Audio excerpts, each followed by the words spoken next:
안녕하십니까. 저는 법무법인 대류가주 이영웅 변호사입니다. 이번 강연에서 제가 최근에 읽은 책인 매트 리들리의 How Innovation Works, 본문 제목 혁신에 대한 모든 것의 내용, 메시지를 정리해서 발표하고자 합니다.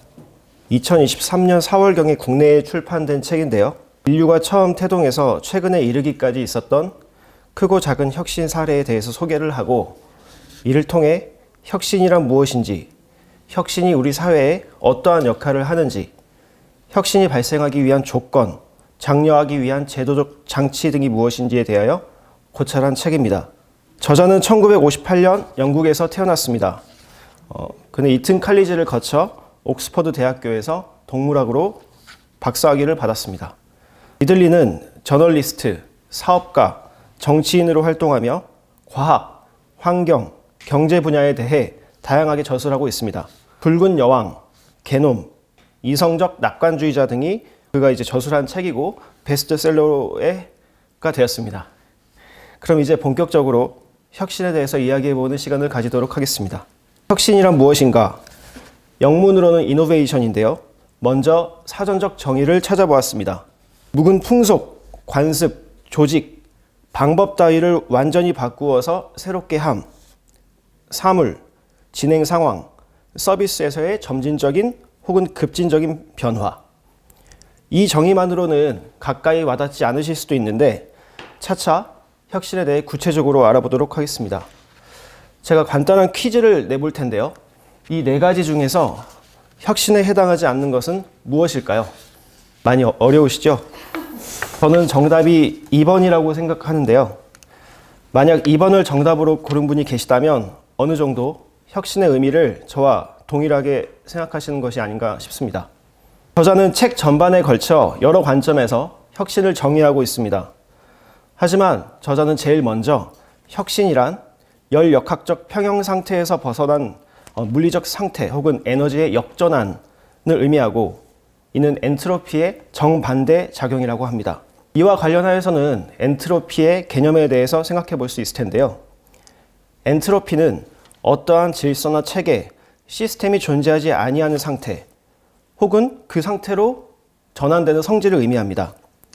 이를 다른 말로 열역학적 평형 상태에 도달한다고도 하는데요.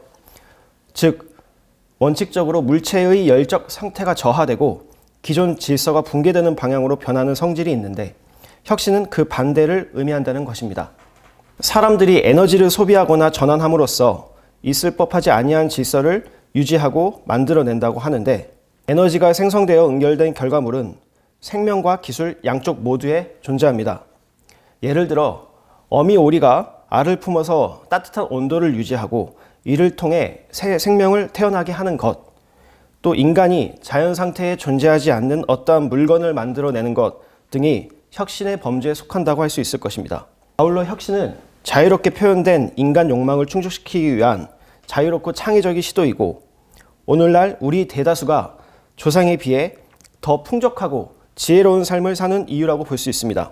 저자는 이 이외에 여러 가지 관점에서 혁신에 대해 정의를 내리고 있지만, 지금 그 정의를 다 보기보다는 먼저 저자에 의해 혁신의 사례로 제시되는 몇 가지 예를 보도록 하겠습니다. 이 이미지는 제가 챗 GPT에 하나의 그림의 주요 혁신 사례들을 모아서 표현해줘 라고 요청한 것인데요. 놀랍게도 책에 소개되는 여러 혁신 사례들이 포함되어 있습니다. 이번 강의에서도 소개드릴 사례들이 있는데요. 쭉 살펴보면 좌측 상단에 전구가 있습니다. 사실 혁신이라고 하면 가장 많이 언급되고 인용되는 게 전구였습니다. 하지만 여기에도 반전이 있는데 이 내용은 추후 살펴보도록 하겠습니다. 이외에 DNA 구조로 보이는 그림이 있습니다. 이는 유전자 가위를 이용해서 유전자를 편집하고 병충해에 더 강한 유전자 변형 식물을 개발하는 등의 사례를 의미하는데요. 또 이 이외에 종이의 발명, 핸드폰의 발명, 증기기관의 발명, 비행기의 발명 등이 제시되고 있습니다. 이제 구체적인 혁신의 사례에 대해 살펴보겠습니다. 제가 그림으로 표현해 봤는데요. 인류 역사상 최초의 혁신으로 꼽히는 이 혁신은 무엇일까요? 바로 농경의 시작입니다. 선사시대에서부터 지금으로부터 200년 전까지 생각보다 혁신은 드물었습니다. 사람은 새 기술을 한 번도 접하지 못한 채 평생을 살 수도 있었습니다. 지금보다 1만 년 전에는 한 평생이 아니라 열 평생을 살아도 알아차릴 수 없을 만큼 변화가 아주 느렸던 세계가 나옵니다. 하지만 그때 가장 기념비적인 혁신이 있었는데 그것이 바로 농경의 채택, 농경사회의 시작입니다. 농경은 인류를 기존의 수렵 생활에서 높은 밀도로 모여 살고 생태계를 변화시키는 존재로 바꾸었습니다. 계속해서 떠돌이 생활을 하던 사람들은 주로 나일강, 인더스강, 유프라테스강, 겐지스강 등 유역에 정착하였고 해당 지역의 인구 밀도는 급증하고 그 상태가 계속 유지되었습니다. 이는 인류가 농경을 통하여 에너지를 더 많이, 더 집약된 형태로 생산하고 다른 종을 희생시켜 자손을 더 많이 만들어냄으로써 에너지가 흩어지지 않게 하고 바로 응축시키는 엔트로피를 역전시키는 과정이었습니다. 여기서 혁신의 특징 중 하나를 소개해 드리고자 합니다. 어떤 점을 의미할까요? 바로 혁신은 생각보다 전 세계에서 동시적으로 혹은 유사한 시기에 발생하는 복수의 현상이라는 것입니다. 물론 여기서의 동시는 1000년, 2000년의 차이를 가리킬 수도 있지만 우리 인류가 50만 년 넘게 수렵 채집을 하고 있었다는 점을 생각하면 수천 년은 매우 짧은 시간에 해당할 것입니다. 농경 생활을 시작한 지역은 중국, 아프리카, 남아메리카, 북아메리카, 중앙아메리카 등인데 이들이 서로에게서 농경이라는 책상을 얻었다는 증거는 전혀 없으며 지역마다 작물과 경작법이 서로 달랐습니다. 이는 농경의 가능성을 높일 어떤 새로운 공통적인 조건이 형성되었음을 의미하는데요. 이 요인은 바로 기후입니다.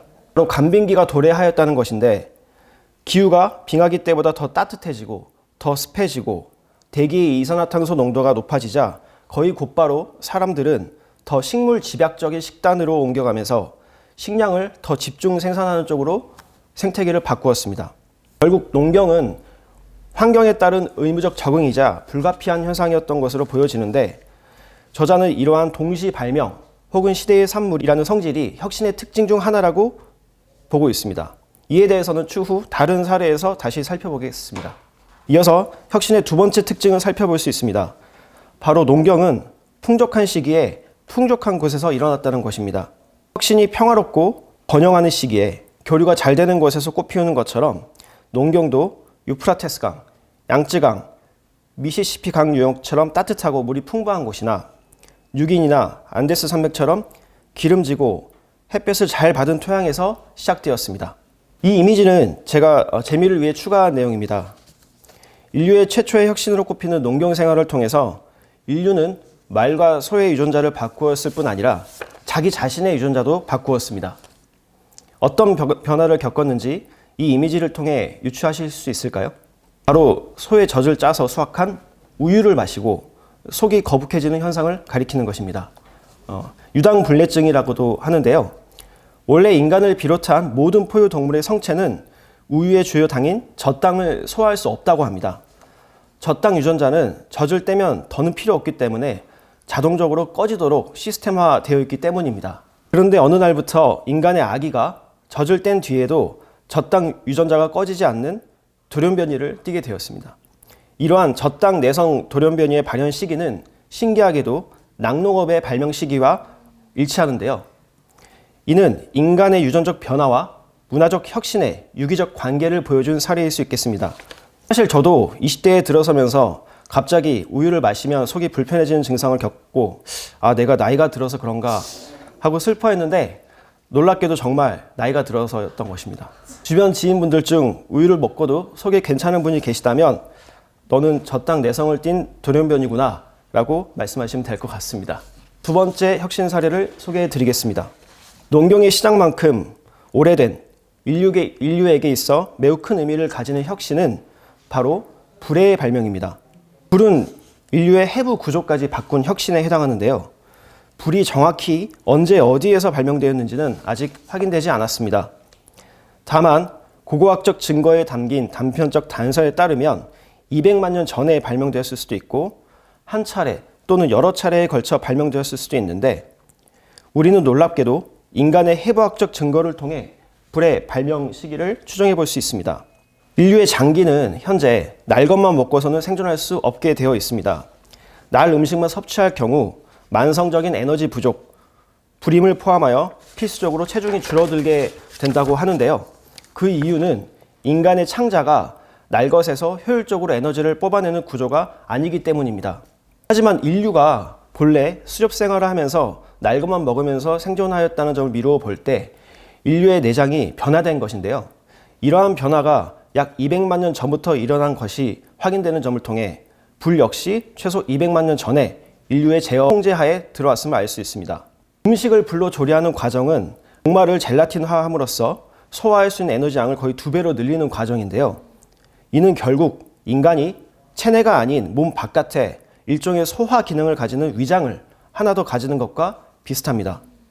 결국 이를 통해 인류는 소화에 필요한 에너지의 소모를 크게 줄일 수 있었습니다. 그래서 우리가 다른 유인원보다 치아가 작고 위장도 작고 창자 길이도 겨우 절반 남짓에 해당하는 것입니다. 즉 소화 및 내장 유지 비용이 줄어들게 되는 것이고 불은 우리에게 에너지를 제공함과 동시에 에너지를 절약하도록 해주었습니다. 인류는 이렇게 위장과 창자를 줄임으로써 자신의 뇌가 팽창하도록 하는 것에 집중할 수 있었습니다. 이 사례는 무엇을 의미할까요? 바로 열 에너지를 운동 에너지로 전환하는 과정의 발견을 의미하는데요. 저자는 이러한 혁신이 인류 역사상 가장 중요한 사건이라 평가합니다. 이 혁신은 1700년경 유럽 북서부 어딘가에서 일어났습니다. 이 일은 한 사람 또는 여러 사람이 기여하였고 정확히 누가 주도적으로 진행한 것인지 판단이 어려운 면이 있습니다. 이 혁신은 특별한 유레카의 순간 없이 서서히 이루어졌습니다. 바로 최초로 온전한 통제하에 열을 통제되고 활동적인 움직임을 발생시키는 일로 전환하는 것인데요. 이 혁신이 산업혁명을 현실적으로 가능하게 만든 핵심 요인입니다. 지금 우리 강의실에 공급되는 전기 역시 발전소에서 강의실까지 전선을 통해서 전달되는 것이며 발전소는 가스 연소나 핵분열로 생긴 열로 증기를 만들어 거대한 터빈을 돌리고 있습니다. 발전소의 목적은 연소열로 물을 끓여서 증기압으로 전환하고 그 증기의 압력을 터빈 날개의 운동으로 전환함으로써 전자의 운동으로 전환하는 것입니다. 즉 연소로 압력을 일으키고 그 압력이 운동을 일으키는 것으로 볼 수 있습니다. 종전의 인류는 열과 일 두 종류의 에너지를 별도로 사용하였습니다. 열로 온기를 유지하여 요리를 하였고 근육으로 일을 하였습니다.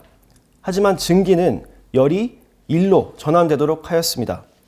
이러한 전환을 이룬 최초의 실용적 장치 중 하나는 증기가 식어 응축하면서 피스톤을 잡아당기도록 하고 그 힘으로 도르래를 이용해 짐을 들어 올리는 대기압 기관이었습니다. 당시에는 광산에서 광물을 파내는 산업이 사회의 주력 산업이었는데 대기압 기관을 응용해서 당시 광산에 찬 물을 퍼내는 작업을 많이 하였습니다. 이는 프랑스인인 파팽이 만든 것으로 이 대기압 기관이 나중에 증기기관 및 내연기관의 모태가 되었습니다. 하지만 같은 시기에 토머스 뉴커먼, 토머스 세이보리 역시 비슷한 기관을 발명하였는데 이는 혁신의 동시 발명의 특성을 나타냅니다. 당시 이 동시 발명은 마치 때가 무르익었다고 하듯이 금속 가공 기술의 발전, 채광에 대한 관심 증대, 진공에 대한 과학적 관심 확대가 함께 결합됨으로써 출현하게 된 것인데요. 저자는 시대 상황상 이러한 출현이 필연적으로 이루어진 것이라 보고 있습니다. 네 번째 혁신 사례인데요. 어떤 혁신을 나타낼까요? 바로 예방접종입니다. 1712년 토마스 뉴커먼이 첫 증기기관을 만들고 있던 그 해에 증기기관의 출현보다 더 많은 사람을 구하게 된 혁신이 일어났습니다. 사실 이 혁신은 일반인보다 훨씬 더 높은 사회 계급에서 진행된 것인데요. 이 혁신은 교양 있고 고집센 23세 메리 피어포인트란 여성에 의해서 주도되었습니다. 이 이미지는 실제 사진은 아니고요. 제가 만들어낸 것입니다. 당시 런던의 문학계로 휩쓸고 유명 작가, 사교계 인사와 사귄 메리 피어포인트는 지금으로 치면 영향력이 큰 인플루언서로 여겨질 수 있겠습니다. 누군가가 메리 피어포인트를 아래와 같이 묘사했습니다. 레이디 메리는 누구보다 눈부시게 빛나는 인물이다. 그녀는 혜성처럼 빛난다.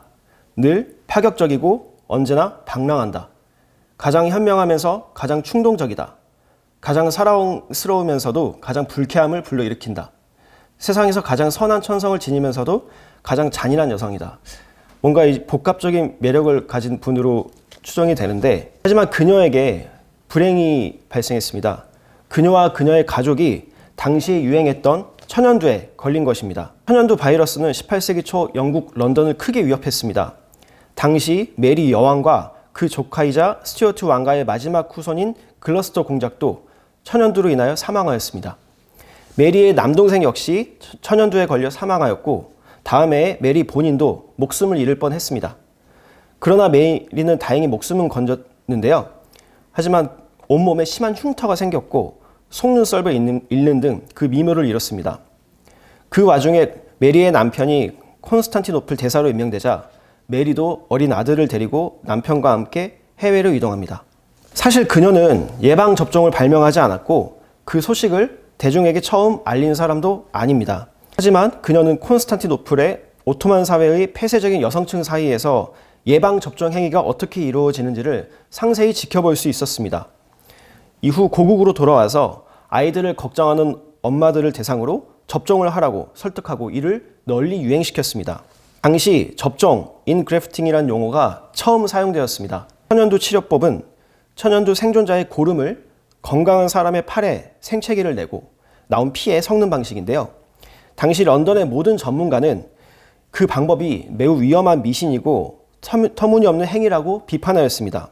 사실 이와 같은 접종 방식은 중국에 있던 다른 영국 의사가 먼저 왕립협회에 알려기는 했는데 무시되었습니다. 하지만 메리는 대중에 대한 끈질긴 설득으로 접종 방식을 확산시켰습니다. 당시 레이디 메리의 편지 내용인데요. 너무나 치명적이고 너무나 횡행했던 천연두가 접종이 발명된 덕분에 이제 여기서는 아무런 피해도 끼치지 못해. 여기서는 이렇게 접종이라고 불러. 접종을 직업으로 삼은 여성들도 있어. 사람들이 모이면 나이 든 여성이 천연두 독액이 가득 담긴 그릇을 들고 와. 그러면서 어느 쪽 정맥을 째는 게 좋은지 물어.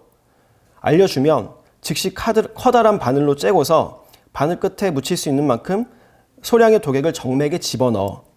이 접종을 받고서 죽은 사람은 아무도 없어. 그 실험의 안전성에 내가 아주 흡족해한다는 것을 믿어도 돼. 내 귀여운 아들에게도 시도할 생각이거든. 난 애국자야. 이 유용한 발명을 영국에 유행시키려고 이런 수고를 할 정도니까. 메리는 실제로 아들인 에드워드에게 접종을 했고 런던에 돌아와서는 딸에게도 접종을 하였습니다. 사실 자식에게 이러한 실험적인 예방접종을 시키기는 쉽지 않을 수 있었는데요. 이는 메리 개인에게 있어서도 매우 용감한 순간이었고 예방접종에 대한 인식을 전환시킨 최초의 사건에 해당합니다.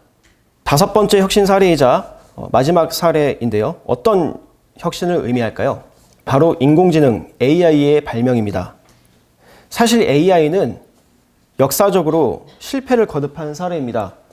1956년 다트머스 대학에서 존 맥카시와 마빈 민스키는 인공지능 회의를 개최했고 인공지능이라는 분야의 장밋빛 미래를 예언했습니다.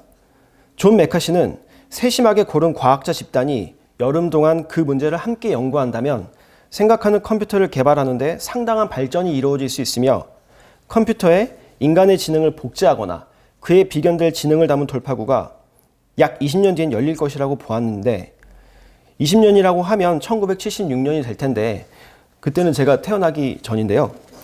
결과적으로 그런 돌파구는 열리지 않았고 투자자들은 인내심을 잃었습니다. 이러한 상황은 1980년대에도 계속 반복되었습니다. 결국 인공지능은 항상 20년쯤 지나면 나타날 신기류로 남아 있었는데요. 물론 이에 대한 우리의 인식도 한몫하였습니다. 컴퓨터가 영리한 기법이나 솔루션을 배우더라도 우리는 그것을 컴퓨터가 제대로 이해하지 못한 채 기계적으로 해내는 것이라 생각했기 때문입니다. 그래서 AI의 효능을 쉽게 부정했습니다. 하지만 1997년 체스 경기에서 IBM 컴퓨터 딥블루가 가리 카스파로프 체스 챔피언을 이김으로써 컴퓨터의 영리함에 이정표를 세울 수 있었습니다. 딥블루는 초당 3,300만 가지의 수를 평가하였는데요. 하지만 이 역시 스스로 생각했다고 여겨지기에는 2% 부족하다는 평이 있습니다. 그러나 정말로 20년 뒤인 2016년에 아시아 전역에 생중계된 바둑 대국에서 런던의 신생기업 딥마인드는 알파고라는 프로그램으로 우리의 바둑 세계 챔피언 이세돌을 이겼습니다. 이 사건은 AI의 큰 전환점이 되었습니다. 알파고는 기존의 영리한 AI와는 크게 차별되는 학습 능력이라는 핵심 요소가 도입되었는데요. 알파고는 바둑의 규칙을 배운 것이 아니라 무수한 대국 사례들을 접하면서 그 규칙을 파악하였습니다. 일종의 귀납적 접근인데요. 그래서 알파고 프로그램을 짠 사람들도 알파고가 대국에서 왜 그런 수를 택했는지를 전혀 알 수 없었습니다. 한마디로 복잡한 상황에서 상식에 벗어나 보이는 단순한 행동들이 오히려 판을 뒤집고 상대방을 당황시킬 수 있다는 것인데, 바둑 해설자들은 알파고가 이세돌과의 대국에서 둔 37번째 수를 매우 창의적이고 독특하다고 평하했습니다. 일견 어리석은 수처럼 보였지만 이세돌은 유달리 오랜 고민을 한 뒤에 맞수를 두었고, 이 수 역시 매우 탁월한 수이긴 하였지만 알파고도 계속해서 빈틈을 보이지 않아 결국 이세돌이 패하게 되었습니다. 이를 기점으로 AI 연구의 초점은 영리한 사람이 자신의 지식을 컴퓨터에 부여하는 전문가 시스템 접근법에서 프로그램이 스스로 문제 해결법을 찾아내는 학습 접근법으로 옮겨갔습니다. 본질적으로 이는 피드백에 수반하는 기법인데요. 이러한 기법은 지난 10년 사이에 우리가 분석할 수 있는 데이터량이 기하급수적으로 늘어나고 데이터들이 누적적으로 저장된 덕에 잠재력을 발휘할 수 있게 되었습니다. 지금은 챗GPT 역시 이용자가 어떻게 업무를 하라고 상세한 기준을 제시하지 않아도 엄청난 양의 데이터로부터 일반화된 통찰력을 이끌어내고 있습니다. 한 가지 말씀드릴 부분이, 제가 본 강연에서 보여드리고 있는 이미지 역시 다른 곳에서 사용되는 이미지를 가져온 것이 아니라 모두 챗 GPT를 통해서 직접 만들어낸 이미지입니다. 이 화면은 제가 실제로 챗 GPT에게 요청한 것인데요. 자원이 유한해서 고갈될 위험이 있지만 혁신은 자원을 덜 쓰면서 더 얻는 것이라는 점을 표현한 이미지를 만들어줘. 이렇게만 했을 뿐인데 이 그림을 만들어서 보내왔습니다. 그래서 제가 이 그림을 활용을 할까 하다가 좀 더 직관적인 그림이 낫겠다 싶어서 좀 더 직관적으로 표현할 이미지를 제공해줘 라고 요청하였고, 이에 챗 GPT가 이 그림을 제시했습니다. 직관적으로 전구가 있는 추의 무게가 더 가볍지만 더 빛나는 성과가 강조되는 이 저울을 제시했는데, 실제 이 이미지는 이후에 있는 슬라이드에서 제가 활용하고 있습니다. 이상으로 혁신의 사례들을 살펴보았는데, 이러한 사례들을 종합적으로 고려할 때 혁신의 본질이 무엇인지, 과연 혁신이 무엇인지에 대해 살펴보겠습니다.